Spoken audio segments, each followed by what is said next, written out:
Alright, we're back again, Custodes Imperialis, and we're doing another unboxing for Dystopian Wars. This is the second in our unboxing videos for the Ottoman Empire for Dystopian Wars. This is the Naval Support Group, and there's quite a bit in this box. This is the group that features the just epic Ottoman Dreadnought, which is right there. So we're going to get this thing opened up, and then we'll be right back.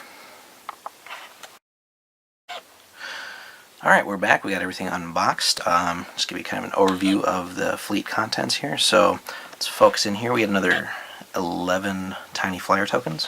Here we get the, what are essentially heavy cruisers, but they're a gunship. They have a couple of, well, one bombard each, if we can get zoomed in there.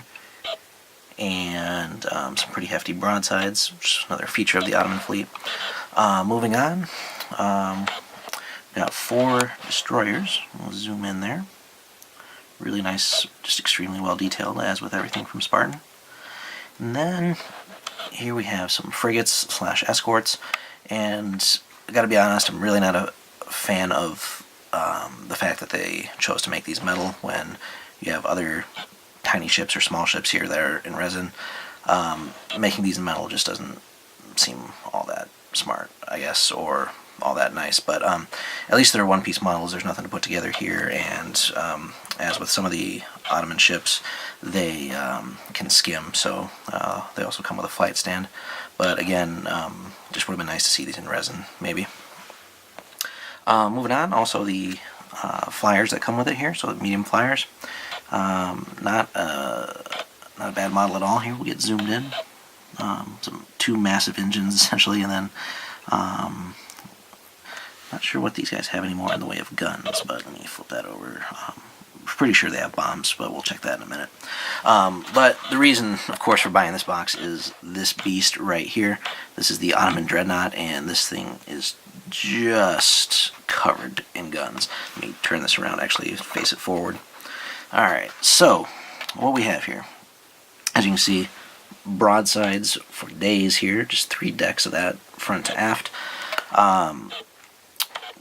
There we go.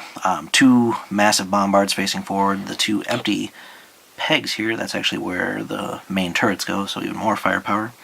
Now on the back, these actually aren't more bombards, but it's a it's also kind of like a small carrier as well, so we got fighters that we can launch off of this thing as well.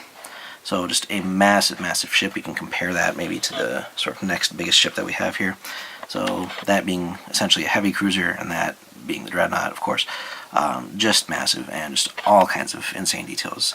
These areas right here, that's where the towers or the minarets go, 4 on each side. So just so much more to add to this, and just incredible, incredible detail. So you can look at it from the side there. I mean, that is just amazing. Just again, Spartan just really keeps surpassing themselves in the amount of detail and quality they put into their pieces here. So, and just to comment a little bit on the Ottomans as far as rules go, so this is a very, very strong fleet. Haven't tried it out yet, but it looks like they have just a ton of long-range firepower, really nasty up close, broadsides, but also combined with some strong turrets, so they're not really one-dimensional, and then with their ability to actually have floating mines combined with the ability to control those mines, essentially moving them to sort of ring people in and get some good opportunities to explode those mines on people. There's really a lot happening in this fleet. They don't have any ground forces yet, but I'm sure Spartan will probably work on those at some point. But again, with so much of their fleet that has the ability to skim, you could really just as easily play a ground game against someone else. The Dreadnought, of course, is a little too big for that, but the battleship, which we'll unbox in another video, has the ability to skim. As I mentioned, the frigates are skimmers, the flyers, of course, and then in one of our other videos we unboxed the mobile airfield, which, of course, can just walk right up on land from the ocean. So, yeah, there's really a lot going on in this fleet, and this is one of our personal favorites here in our local group. So we're going to get these guys assembled hopefully really soon, and then we're going to see them on the tabletop and see what they can do. So thanks for checking out our videos, and we'll see you again soon.